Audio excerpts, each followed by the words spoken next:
Kedatangan mendadak ahli forensik digital Rismon Sianipar di Pengadilan Negeri Solo pada Kamis 12 Juni menjadikan kejutan. Pasalnya Rismon hadir di Pengadilan Negeri Solo saat berlangsungnya sidang lanjutan gugatan ijazah Presiden ke-7 RI Joko Widodo. Informasi selengkapnya saudara akan disampaikan jurnalis Tribun Solo, ada rekan Ahmad Syarifuddin yang sudah terhubung bersama kami melalui sambungan Zoom. Halo, selamat sore rekan Ahmad Syarifuddin. Ya, selamat sore rekan Anggi dan Tribuners. Baik, rekan Ahmad, apa tujuan kedatangan dari Rismon Sianipar ini di Pengadilan Negeri Solo? Silakan dengan laporan Anda. Ya, ahli digital forensik Rismon Sianipar mendatangi Pengadilan Negeri Surakarta pada Kamis 12 Juni 2025 di tengah sidang gugatan ijazah palsu berlangsung, dan ia tidak mengikuti sidang secara langsung di ruang sidang. Namun penggugat Muhammad Taufik akan menghadirkannya di persidangan mendatang sebagai saksi ahli. Dan selain Rismon, sejumlah nama lain juga akan diajukan oleh penggugat sebagai saksi ahli, diantaranya akademisi Dr. Tifauzia Tiasuma atau Dr. Tifa, dan mantan Menpora Roy Suryo. Dan ia mendatangi Pengadilan Negeri Surakarta kali ini hanya untuk memberikan support kepada para penggugat dugaan ijazah palsu mantan Presiden Jokowi. Kemudian selain mengunjungi Pengadilan Negeri Surakarta, ia juga bertolak ke Kecamatan Wonosegoro, Boyolali untuk mencari dokumen yang merekam kegiatan KKN yang dilakukan Jokowi semasa kuliah. Dan ia mendengar wilayah tersebut baru disahkan sekitar tahun 2000-an. Dengan begitu Jokowi yang lulus sekitar tahun 1985 menjadi tidak masuk akal sempat ber-KKN di wilayah tersebut.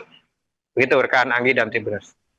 Baik, berdasarkan pantauan Anda tadi, keberadaan Rismon Sianipar di Pengadilan Negeri Solo, apakah sampai sidang ijazah Jokowi selesai? Ya, tadi Rismon meskipun tidak mengikuti persidangan secara langsung di ruang sidang, Rismon tetap berada di pengadilan dan berada di tempat tersebut sampai selesai persidangan, gitu. Baik, keterangan apa yang disampaikan oleh Rismon terbaru, rekan Ahmad? Ya, dia mencurigai tempat kuliah kerja nyata atau KKN Jokowi ini merupakan wilayah yang fiktif karena informasi yang beredar wilayah tersebut belum berdiri di tahun di mana Jokowi masih berkuliah di UGM, dan itu beredar kabar secara luas. Dan maka dari itu Rismon selain ke pengadilan juga berkunjung ke Kecamatan Wonosegoro yang dari informasi yang beredar wilayah tersebut merupakan tempat KKN Jokowi. Baik, sementara untuk hasil sidang gugatan ijazah Jokowi hari ini apa, rekan? Ya, untuk hasil sidang gugatan kali ini dengan agenda pembacaan putusan sela gugatan intervensi, dan majelis hakim yang dipimpin oleh Putu Gede Haryadi menolak permohonan gugatan intervensi yang dilakukan oleh para alumni SMA 6 Surakarta. Jadi ia menilai para alumni SMA 6 Surakarta ini tidak mempunyai kepentingan hukum dalam perkara ini, dan objek sengketa dalam perkara ini merupakan ijazah SMA milik mantan Presiden Jokowi semata. Dan meski sama-sama memiliki ijazah dari SMA 6 Surakarta, mereka tak memiliki kepentingan hukum pada objek yang sama. Maka dari itu, gugatan intervensi yang dilayangkan oleh para alumni SMA 6 Surakarta ini ditolak oleh majelis hakim. Begitu, rekan Anggi dan Tribuners. Baik, terima kasih atas laporannya rekan Ahmad Syarifuddin, jurnalis Tribun Solo. Selamat kembali bertugas. Memang satu kesatuan proses akademik yang harus dilalui oleh seorang sarjana UGM ya. Jadi tanpa skripsi yang legal, maka ijazahnya pasti palsu. Nah, skripsi tersebut itu adalah entry point untuk membongkar semuanya, bahwa skripsi yang tanpa tanda tangan dosen penguji ya di UGM itu tidak mungkin bisa lulus. Nah, kemudian kita temukan bahwa penggunaan teknologi yang jauh melampaui tahun 1985. Untuk itu ya sekiranya UGM ya harus terbuka supaya bisa ditunjukkan kepada publik ya minimal di ETD UGM, sehingga di ETD UGM itu ya publik bisa membandingkan bagaimana lembar pengesahan skripsi tahun 1985 khususnya Fakultas Kehutanan UGM. Jadi bukan hanya punyanya Pak Jokowi saja dengan alasan bahwa beliau adalah presiden. Jadi publik punya hak untuk mengetahui, untuk membandingkan teknologi apakah yang digunakan pada tahun 1985, silahkan upload. Karena saya sudah membuktikan bahwa di MIT sekalipun, ya di Massachusetts Institute of Technology, ya lembar pengesahan skripsi zaman itu pun, bukan skripsi, bahkan doktoral ya, tesis, ya disertasi, itu masih menggunakan teknologi seperti IBM electric typewriter gitu. Jadi disitulah entry point kita nanti untuk dimasukkan menurut tim itu baik ke Bareskrim laporkan kembali maupun ke Pengadilan Perdata. Gitu. Itu rencana kapan mau melaporkan yang skripsinya? Sedang disiapkan dan kajian akademik saya pun sudah saya berikan ya kepada tim yang mengusulkan.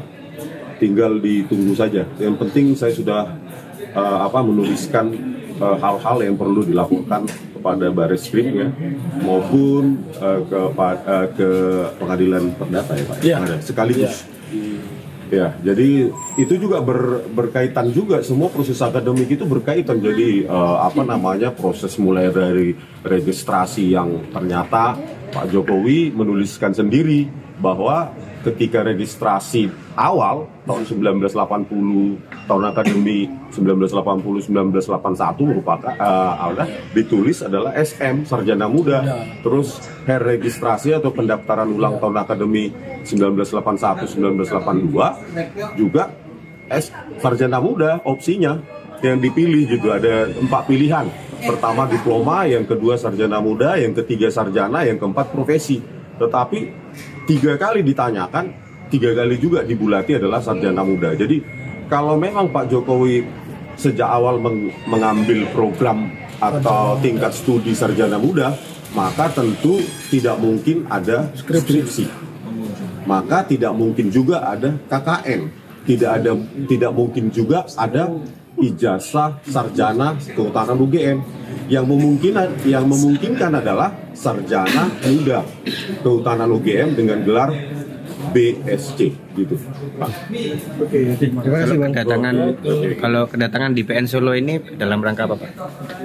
Sebenarnya impulsif ya, dan kemarin ketika ketemu dengan Pak Dr. Muhammad Taufik di podcast Santana ya, perihal apa yang sedang berlangsung di sini ya, saya diundang untuk bukan hadir di ruangan ya, cuma memberi support kepada Pak Muhammad Taufik, sehingga hakim di Pengadilan Negeri Surakarta memberikan kesempatan kepada kami untuk membuktikan kajian-kajian kami secara ilmiah dan bisa dibantah oleh pihak dari Pak Jokowi dengan cara ilmiah juga.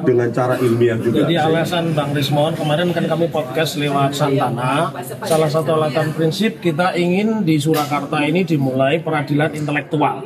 Jadi ketika kita menggugat, kita hadirkan orang yang expert di bidangnya.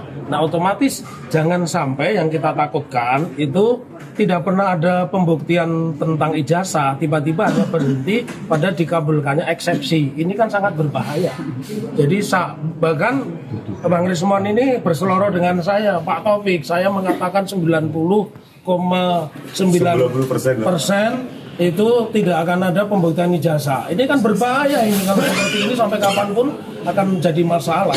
Oleh karenanya beliau secara gentleman mengatakan silahkan, saya nanti akan bantu Pak Taufik memberikan keterangan ahli, diadu juga dengan ahlinya dari para tergugat. Itu harapan beliau, gitu ya Bang? Iya Pak.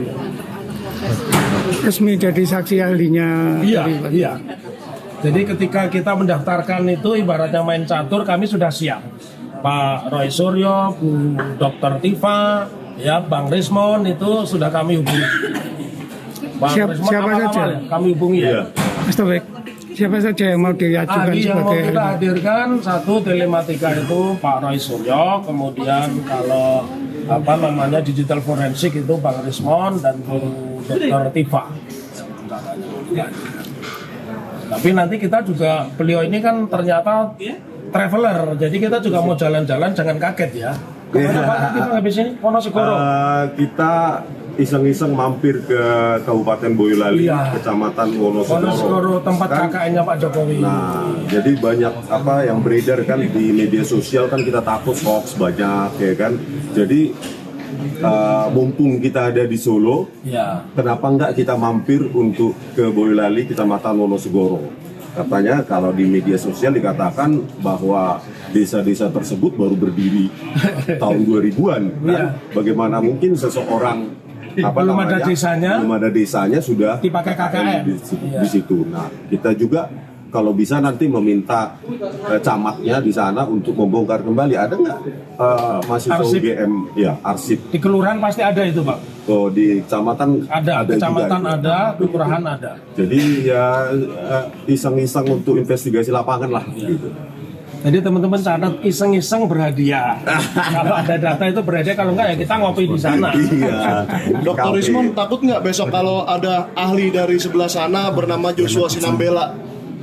Makanya saya bilang, jadi ini bukan masalah takut atau tidak ya.